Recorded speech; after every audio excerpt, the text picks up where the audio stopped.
Hello, Editing Faith here, and once again I just wanted to read off the list of the amazing people who have donated to St. Jude's Children's Hospital through the entire month of November and early December on my Twitch channel. So these guys have gone above and beyond. Our original goal was $1,000, which was double what we did last year here on YouTube. We ended up with $2,525 between only like 22 people, maybe 23.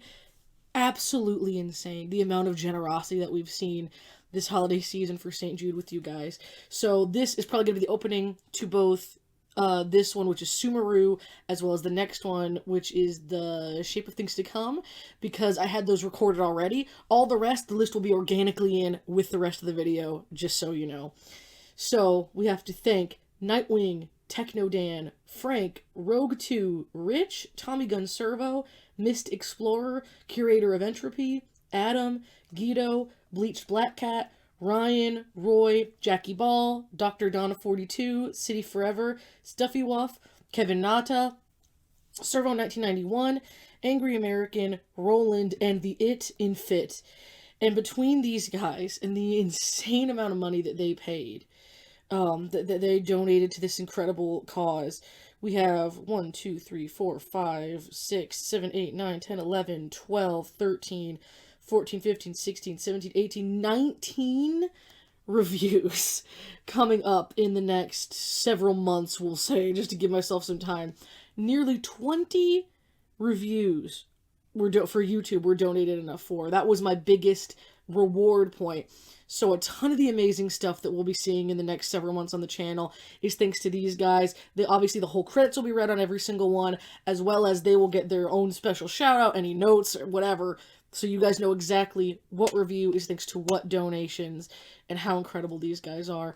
We have been able to do such an amazing thing and bless St. Jude so much this year. I literally couldn't have asked for more. 5 times what we made last year and 2.5 times what my original goal was. So thank you all so much. And now let's get into my review of either A Million Eyes of Sumeru or The Shape of Things to Come. Hello, I'm Faith, and welcome to Faith's Take, where I talk about anything and everything that I find interesting. And welcome to my reaction video of Mystery Science Theater, episode 1310 on the Gizmoplex, H.G. Wells' The Shape of Things to Come. This is also known as episode 227 of the series overall. This is an Emily episode, so it should be Emily, Kelsey, and Connor as the main performers this time. This one, I'm kind of extra concerned, because it seems like people with overall varying opinions of the season all kind of agree this isn't gray. So I'm like, okay. Someone said, who was it? I believe it was Monkey Pretzel on Twitch, who I believe is Gentle Hum here on YouTube, said that they got to like the first host segment and then they bailed. And I'm like, I don't know what it is. Like, I don't know what's gonna happen, but I'm scared. Also, Jonah said on Twitter on Friday, like whenever this episode was posted, that there's an ending to a host segment that it ends on a joke that's so dark that was pitched by Joel, that Jonah himself, he asked Joel, "Are you sure?" Now, that means we know who to either blame or congratulate, depending on what the joke is. I think something we all kind of agree on over on Twitch is that this, not just this season, but the Netflix era and post, don't really go dark at all. Kinga doesn't even kill Max at all. What's the fun in that? Like, no, but not a lot of dark jokes in terms of anything from physical comedy, even emotional comedy, even some of the emotional quote-unquote jokes don't hit quite as hard. Like, sometimes with, like, Joel or especially Mike missing home, some of those jokes would be pretty sad if you think about it too hard. With Jonah and Emily, they don't really do that. So, or at least very rarely. So that's just like an example for host segments alone, let alone in the riffs. I understand wanting to not come off as mean, because some people see these things as mean. But the thing is, if you see it as mean, you're probably gonna always see it as mean. So, you know, it's like, But you guys should know how to do this and be able to do jokes, even mean jokes just to your characters, and have a little bit of darkness. But you guys know me. I am a sugary sweet sap. So, it depends on how dark the joke is. No, it's an Emily episode, so most likely the joke isn't gonna hurt Jonah, so let's go. But, but, I don't want it to hurt Emily either. Like, again, I'm not like an Emily stan. I know Emily's got lots of stans, that's fine, and I'm glad she does. I'm not against Emily, because I know there are also some Emily haters. I'm not an Emily hater. I just don't care about her that much. She's just kind of there. However, I don't want bad things to happen to Emily. I think that's a little weird. So we'll see. I'm hoping the dark joke is Pearl saying that she actually hates Kinga and doesn't want to ever see her again. Because that's all Kinga deserves. Anyway, no, that's also mean. But I'm like I've said the last couple episodes, I'm sick of Kinga being propped up when she is not even funny. Like, at least if she was funny, or at least if these were her ideas, I could see why they have the show kissing her butt all the time. Otherwise, I don't understand it. But I think it's very late, so I should probably just start.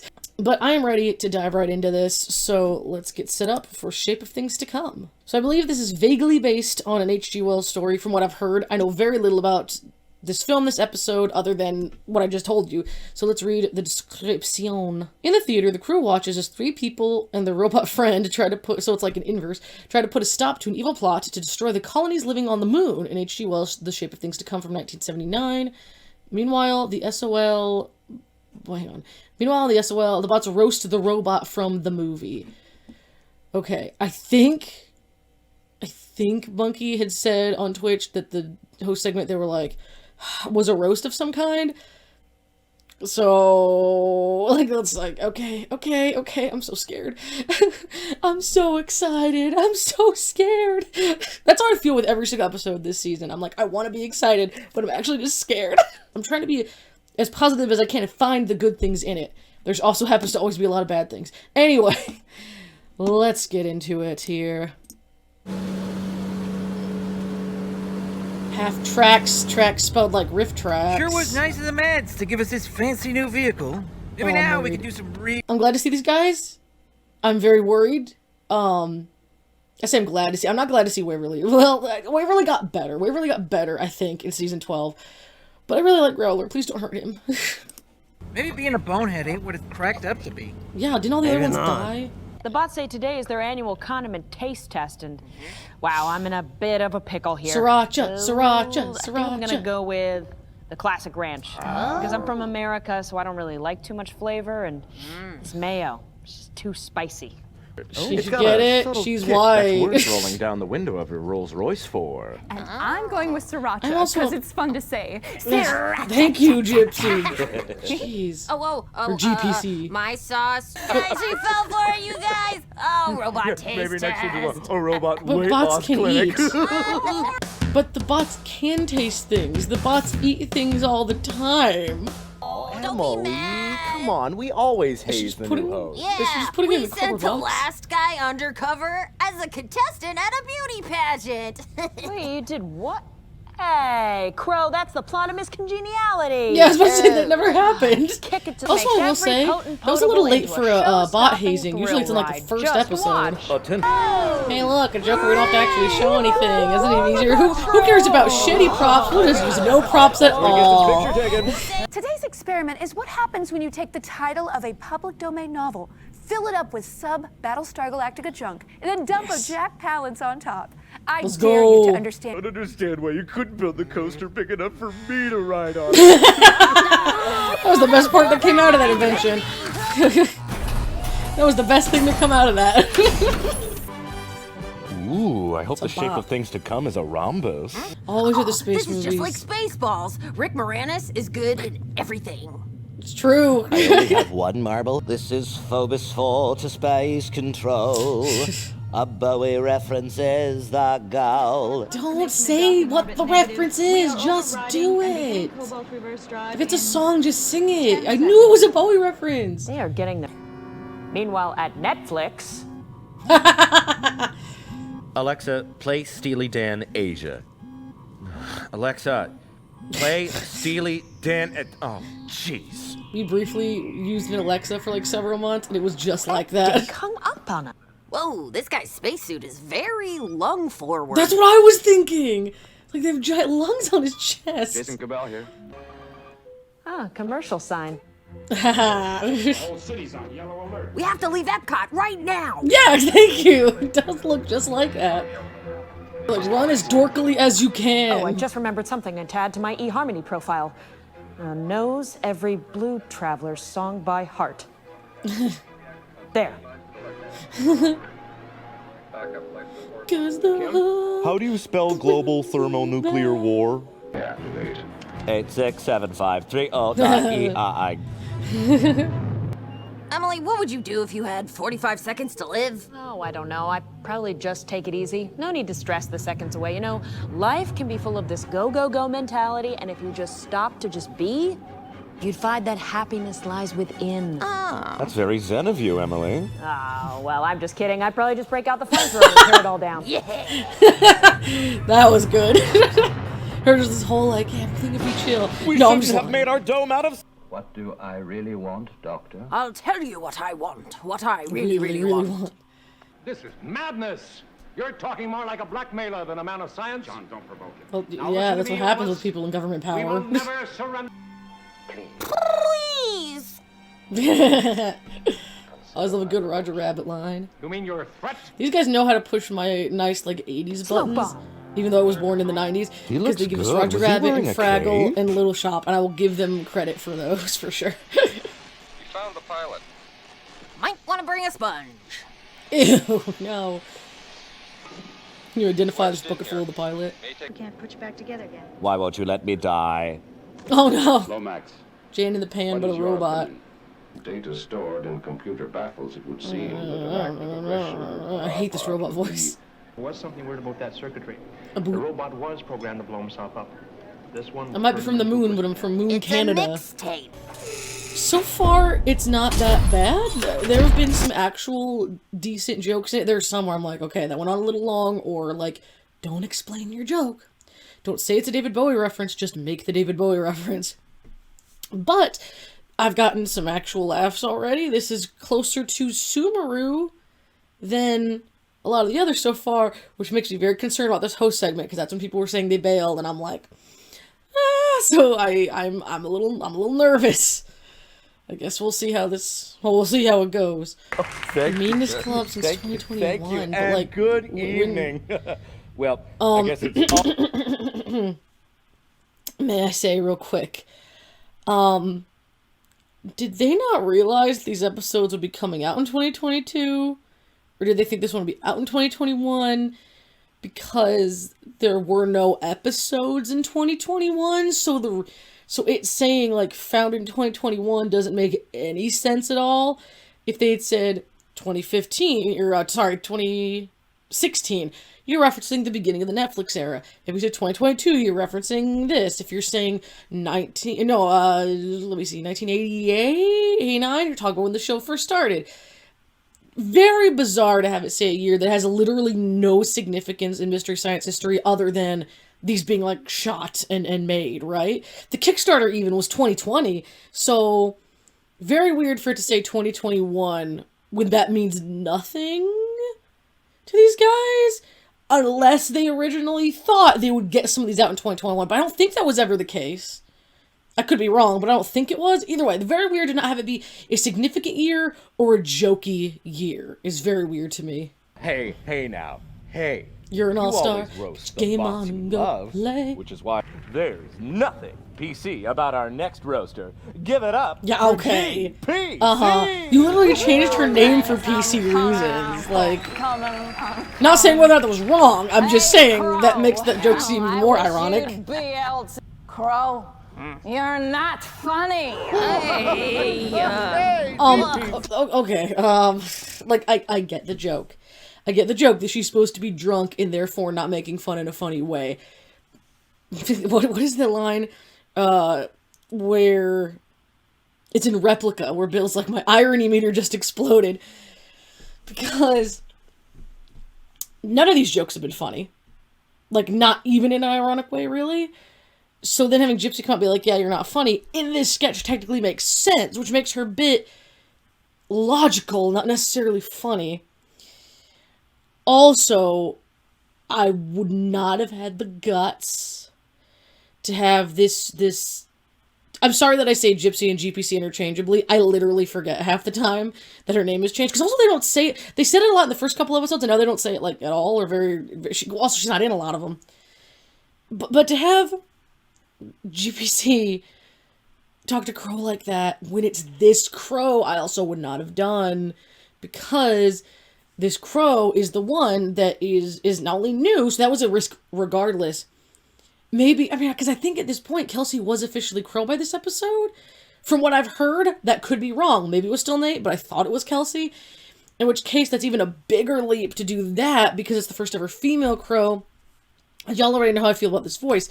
Nothing against Kelsey personally. Nothing even really against the performance itself if it was a different character. It just doesn't work to me as Crow. But having Gypsy say it was already unfunny, and having Gypsy say these things to Crow, especially when it's this version of Crow we're talking about, I'm like, I don't know if I would have done that. I don't think it comes off as gutsy or anything. I think it comes off, and it doesn't come off as ironic, it just comes off as like, yikes. Like, I don't know. I don't think that was good. I don't think that was a good idea. Tonight, Sparks' wife, Tawny, will be speaking for him. She's the wife. Due to a recent power surge, my husband, Sparks, can no longer speak. They gave him 3 months. Like a stroke, I before his batteries shut down, and know that he appreciates it, and even I know that if he could speak, he would also tell you thank you. So thank you, everyone. Oh, way to kill the bit, Emily. Well, excuse me for wanting to show my range. Okay, Crow? Yeah. I was gonna say, like, it's interesting that they let Emily do something that's, like, way more serious. And that itself kind of made it the funniest part. Like, you know what I mean? I don't know what that says about that whole sketch as a whole. He's been in there for a long time. I hope that's not the dark joke Jonah was talking about, because if so, I'm like, it wasn't even really a joke. It was like just part of a bit that, like, that robot isn't even real. Clearly that was just a prop anyway. Like, even within them saying it, it wasn't a robot that really did anything or moved. So, like, if that's the joke he was talking about, that shows, like, so weak these writers are when it comes to doing dark stuff. Like, yes, in real life they'd be sad, and there's a way you could make that joke and it would be, like, horrendously dark and terrible. But given the setup, the fact that the robot doesn't have anything to do in the sketch, it's more about the bots being mean to each other. That didn't come off as particularly mean. It did kind of just come off as Emily showing her range and taking off with the bit in a different direction. So I hope that's not what he was talking about, because if so, I'm like, really? Okay. So I guess we'll see. I've located Dr. Cabal. Visual scanners on Star. So did they name Dr. Cabal after this going on? Sorry, or? wrong slide. Boot to the head, boot to the head, boot to the head. They look like low-rent Power Rangers. I think we're ready now, Nikki. They've got PVC pipes and they're not afraid to use them. PVC pipe and not afraid to It's just a weird read. Phew, that was not even remotely close. Hair still bouncing and behaving good? Fair, but, like, your anxiety would be high in her defense. Who touched my stuff? The channels are How it feels to be a sibling. Please spare a moment to discuss these high-quality, science-based nutrition products from Herbalife and how you can join our growing team. Canadian Public Television presents 7 Brides for 7 Robots. Emily, do you still think of yourself as an Earth child? Oh, I don't know. Ask me after I've been here for 7 years. No human has ever lived here that long. Just ask the other guy. Wait, what? This shot warrants For a heart. 7 years, hang on. It's just 7 years? Oh, I don't know. Ask me after I've been here for 7 years. No human has ever lived. An Earth child? Oh, I don't know. Ask me after I've been here for 7 years. It's a 7, right? English. Yes, 7. Okay. Yeah, I mean, none of the others last that long. It depends on what you're thinking of. If you're thinking overall, like, as far as the show goes, true. I think the longest is Mike lasted from 93 to 99, so it's like 6 years. However, if you count season 7 as canonical. If you count the ending of Laser Blast as canonical, and then the opening of... what is that one? Revenge of the Creature of the Black Lagoon? The Creature of the Black Lagoon movie, beginning of season 8. If you count end of season 7, beginning of season 8 canonical, technically Mike and the Bots floated around space for like hundreds of years or something. And so technically Mike and the Bots were there for like hundreds of years. But if you don't count that as canonical, then yes, no one's been on the SOL for more than 7 years. But technically Mike was at least in space way longer than 7 years total. Darn it all, if I get one more of these robocalls, I'm gonna lose it. Yeah, I know, right? Those are the worst. Why doesn't Sparks just BLT to Kim? All right, that's your only question? Welcome to The Shape of Crimes to Come, the podcast where we exploit the real pain and suffering of violent crime. She looks so nice you on have the something to listen to on your commute.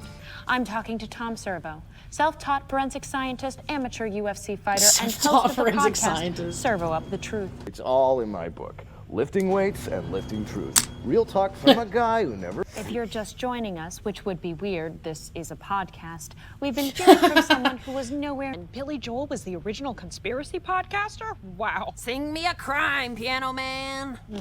That was the only good joke in like that whole thing. Back. Yeah, oh my gosh, that went on way too long. Like, I got it. The stuff with Emily was like kind of cute because it was subdued and had the creepy music, and I'm like, okay, cool.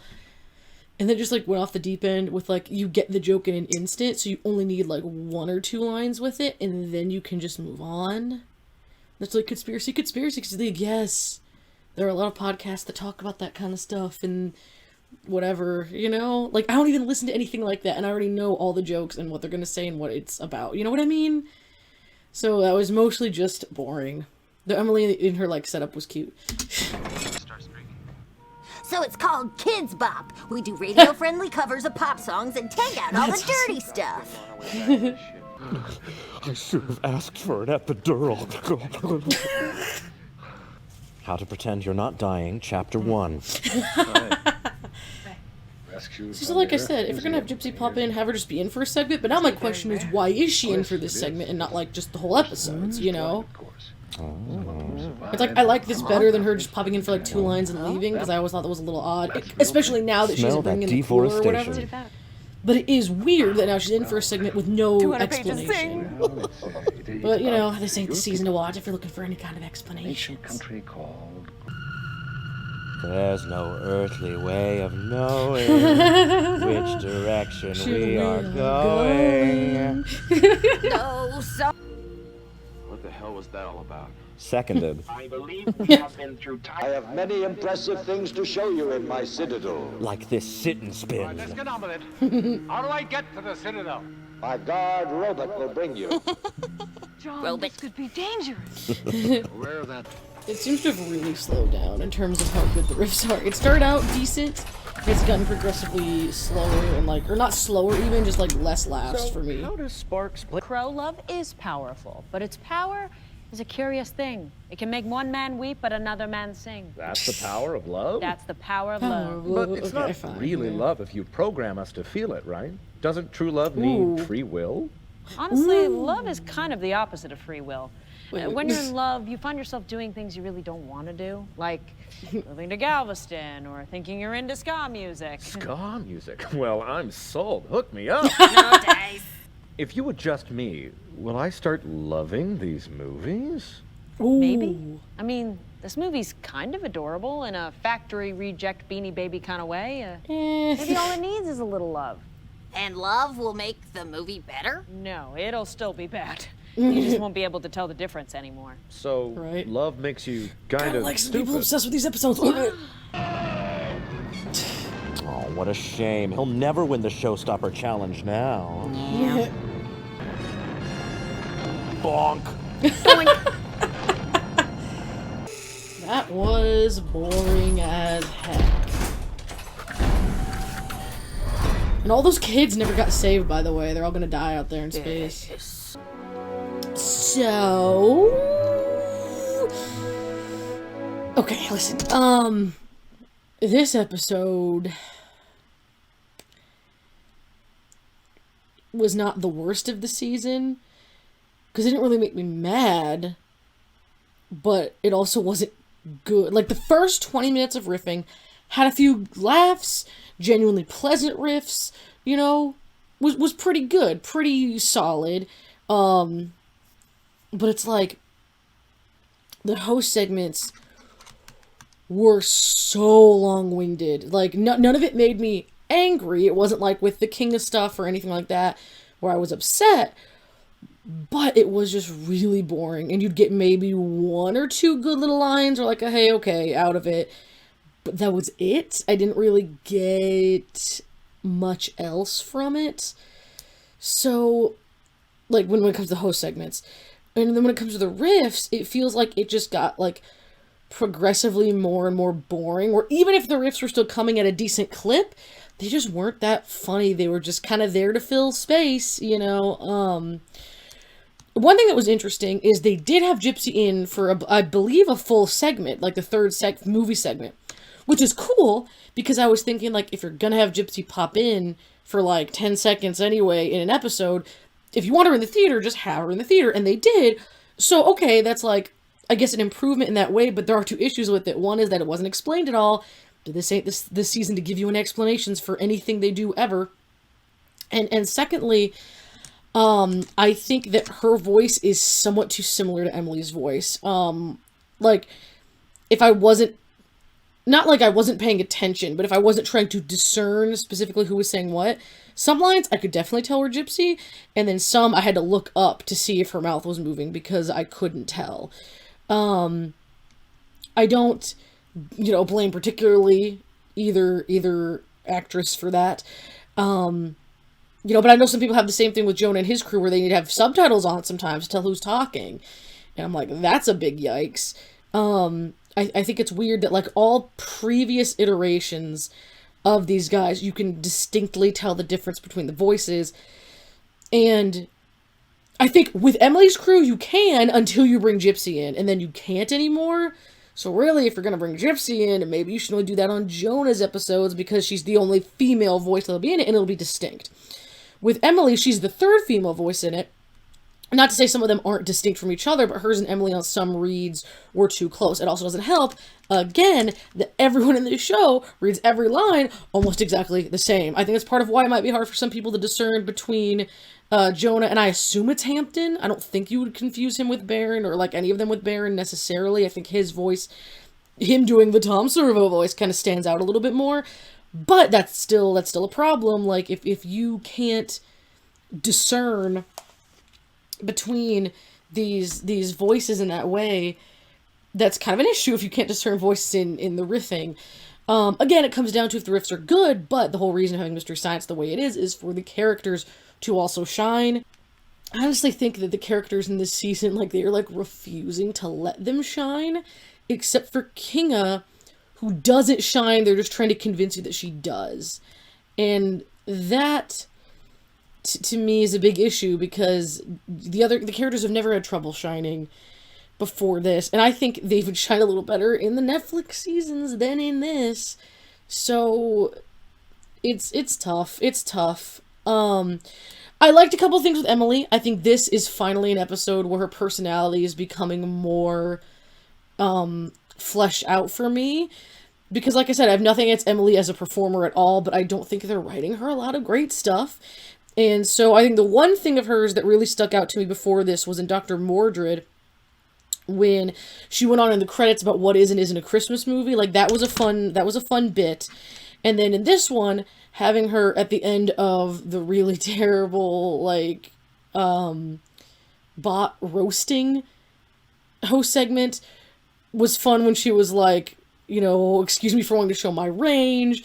Because I thought, I was like, well, they're taking this, like, pretty serious, but I guess that's the joke of it. But then the joke of it was that she did that without them knowing she was going to do that, so she wrecked the bit, and her being like, well, I wanted to show my range. And then was the other bit, I liked in the theater where they're like, what would you do if you had 45 seconds to live? And she's like, I would find my zen in the universe, blah, blah, blah, or whatever. Or, like, you know, you just stay calm. And it's like, no, I would just set everything ablaze. Like, that kind of stuff is funny and is fleshing her out as a person, which I do enjoy. So I did get a little bit of fun Emily stuff in there. But, like, that's the only thing this episode had going for it. Again, unlike certain episodes or segments of episodes, nothing was awful. There was nothing that made me upset. There was nothing where I was like, shut up about Kinga. Like, there was nothing like that. But there wasn't a ton to get into. Couple good Emily moments, you know, and the first 20 minutes or so of the riff were pretty strong, like, to the where I was enjoying it. I'm not saying they're classic episode strong, but they were good enough for me to be like, this is pleasant. And then it just kept going.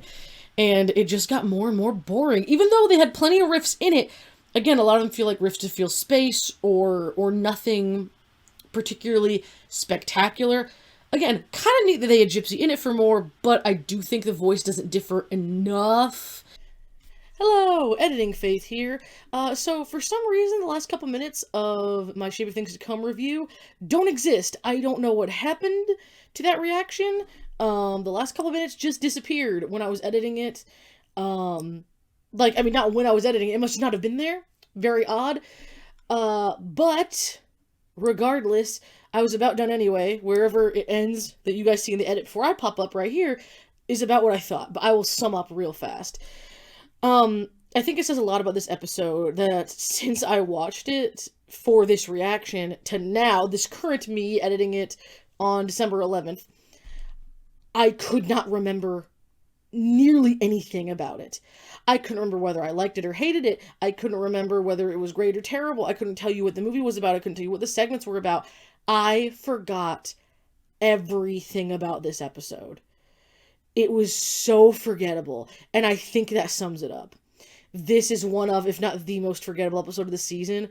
I think the only reason it's better than Beyond Atlantis, technically, is because now we know who Emily is, or, like, not even better, I should say. The reason, the Beyond Atlantis technically isn't as boring as this one is only because it's introducing Emily. Otherwise, though, they'd probably be around on par. It just, again, I think this one has an advantage of showing off Emily's personality a little better. I think that's okay. I think having Gypsy in for a whole segment is interesting. I think it is a better choice than having her pop in for 10 seconds. Like in the last Jonah one that I reacted to, you'll see on the next one, what is it called? The Mask. She literally pops in for 10 seconds, disappears for like less than 30 seconds, and pops in again. I'm like, then just keep her in there for the full minute of those two riffs. Like, why would you even have her go away? Very stupid. I don't like that. So this does have that advantage. Again, though, the voices aren't distinct enough. Because they all read it the same. And then, again, the film is so boring. And again, I will say it to my dying breath. A boring film does not equal a boring riff. But in this season, it does. There's so many good Mystery Science episodes, so many good riff tracks where the movie is boring as heck, but the riff is great, and it's still really fun, even though the movie's terrible. And I do have a pretty bold claim, having watched 11 of the 13 episodes at this point. I will be recording my reaction to The Bubble probably tonight. I want to do it this week before the Christmas Dragon is out. Having seen 11 of the 13 episodes, 11 of the 12 that are available currently, I would hazard to say this is the worst season of Mystery Science Theater. I might make a whole video about it, but I wanted to put it out here now. Please do not try to crucify me, but please listen for me personally to why it is. KTMA, I don't count against them in terms... It's not a good season, and I admit that, but the reason I don't count that against them is that it was a bunch of guys on, like, public access TV in Minnesota with other jobs who were ad-libbing this entire thing. It can only be so good in that state. I think we all agree to that. It's a cool piece of riffing history. I wouldn't sit through the episodes, but it exists to show this is where it started. The first Comedy Central episodes with season 1 also are like this one. They're boring and you're just establishing characters.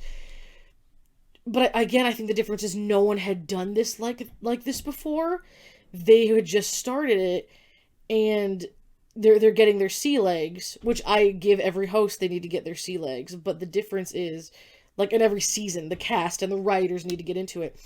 The difference is that a lot of the people working on this season have worked on A, the Netflix seasons, and B, if you're counting Joel in that, the original seasons, the entire original show.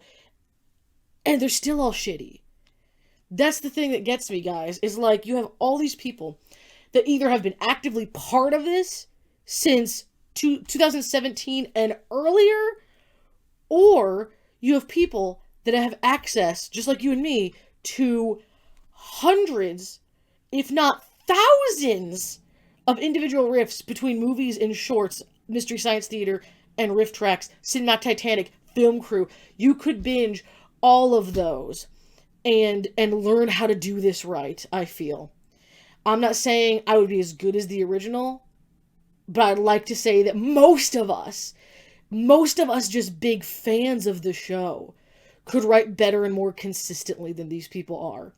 I don't know if maybe the vast majority of the writers are just Joel's friends who don't really give a crap about Mystery Science in the way that we do. I don't know. I don't know if these are people that literally just aren't that funny. Like, I don't know what the difference is. But the thing is, KTMA, Season 1 of Mystery Science Theater, are crappy seasons. But I can give them the benefit of the doubt because they were starting it all and no one had done this before. And then once Mike was head writer, it was all over after that. It was just great till the end. Couple rough episodes here and there. Overall, fantastic. The Netflix seasons are very hit and miss already. I'll even give them that in season 11 because you're just starting for a lot of these people, even though it was way over riffed, way too fast. The last couple seasons, I give them credit for slowing down, especially in this season. I give them credit for slowing down. But you do 2 host gimmicks in one season, plus keeping your original host from the last 2 seasons. And then you have all these writers. You trim down the writing staff, which I also appreciate. Why are the riffs still terrible? Why is this still some of the most boring episodes the show has ever had to offer are in this season? That's the vast majority of them are just boring, boring, boring from people that either already have experience in this or have hundreds and hundreds of riffed movies they could watch and get the hang of it from. That's why I think this is objectively the worst season. I don't know. I don't know if they go forward with this. I hope it improves. I do. But in my opinion, as of 11 of the 13 episodes being watched, I hate this season overall.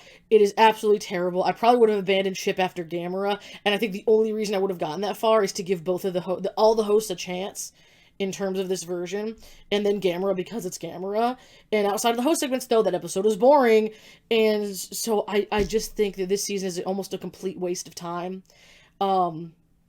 If you haven't seen it, I do encourage giving anything a chance. I try to give everything a chance. Even if I watch a pilot of a show and I don't like it, I try to watch the first couple episodes to see if it improves, see if they start getting a hang of it, right? I try to give everyone a fair shake. I paid $130 for the total of these episodes because I bought them all together all at once because I knew we'd be doing videos about them and stuff. And it isn't worth that. Not even close, at least in my opinion. I would say if you haven't watched any of these yet and want to give it a shot, pick a movie that looks interesting, or a host that looks interesting if you're into either Emily or Joel coming back, and rent it. Give it a chance. And if you really like it, then great. Then it's up to you to do whatever you want, whether it's rent the whole season, buy it, watch them all individually, whatever you want to do, absolutely fine. And again, I encourage you to do this yourself if you're just watching my reactions, or mostly, and haven't really checked these out yet. Do form your own opinions. But in my opinion, having watched all of season 1 for my videos and not liking it, you know what the difference is in season 1? It actually gets better. This is not getting better. It's not. It's just you have 1 or 2 decent episodes sprinkled in, but most of it is shit. Most of it is garbage. And it genuinely pains me to say that, because how amazing would it be if we could live in a world where we had great new Mystery Science and riff tracks at the same time? But we don't. We just have riff tracks. Because these episodes are terrible. And I know a lot of people disagree. And a lot of people are like, oh, I love Emily. I love these episodes. I love this new Crow. I love all this stuff. I love they brought Joel back. And if you do, again, that's great. I'm glad you're getting something out of it that I'm not. But in my opinion, this is objectively the worst season of the show. Because it's all people with experience or with the entire Rift catalog at their disposal to learn how to do this right. And they still didn't. They still didn't. It's still awful. But I went in as open-minded as possible, especially on the Jonah episodes. You know I love my boy Jonah, but it's just awful. Even his episodes. The only 2 decent episodes are his, but that also kind of sucks because that means Emily doesn't get any good episodes at all. And I'm about to watch, like I said, Joel's final episode, but even people that like this season have told me that episode's terrible. I'm going to go in with as open a mind as possible, but I've got nothing else to say at this point. I'm tapped out. You'll see in my reaction to The Mask, which will come out after this one, that it is just the most boring piece of crap. They couldn't. I don't get it, man. It's like they just couldn't hang on a little bit longer. Like, it's not even like half and half. It's just almost all bad. It's almost all bad, and it makes me sad. Yeah, so if you've been enjoying this season again, good for you. I'm glad you are, and there's something you can watch and get out of these that I can't. As for me, I hate most of these episodes. I am tired of them. The only reason I'm ever going to watch these again is as a reward for all the people who donated to St. Jude's this month, this past month. We're going to do that sometime early 2023. And I feel like most episodes are better when you watch them with people, but dude, like, I can't stand these. They're out of excuses. 3 strikes and you're out, right? It's like, if you can't do this after 3 seasons with Joel at the helm, what are you doing? What is he doing? It just shows that Joel was not the linchpin that held Mystery Science Theater together. You know, we all knew that. If anyone says they didn't know that, they're lying, because it's like, have you ever seen the sci-fi season episodes and how good they are? And Joel was not involved at all. He was long gone at that point. So, I will still dutifully react to, like, I'll still edit my version of The Mask. It'll come up soon. I will do the Bubble and then the Christmas Dragon when that's out. And I'm going to try to push these out so the Christmas Dragon reaction is out before Christmas so you guys can see. You know, I'm also doing a lot of fun Christmas streams on Twitch with a bunch of Christmas riffs, so follow me over there if you would like. Man, it's terrible. This season is awful, and I can pretty much guarantee, after watching it with Twitch for their St. Jude rewards, I will never touch this season again. It is absolutely, like, the only reason I would is to do full-on reviews, edited, scripted reviews of the episodes, which will not happen for a very, very long time, if I can help it. Like, eventually I'd like to review every single Mystery Science episode, like a scripted review, but I don't want to touch this season again with a 10-foot pole at this point, guys. I am so sick and tired of it. And I feel really bad, but that's how I feel, so.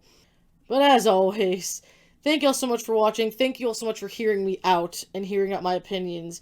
Even if we disagree, that's totally okay. But thank you. And I will see you guys later.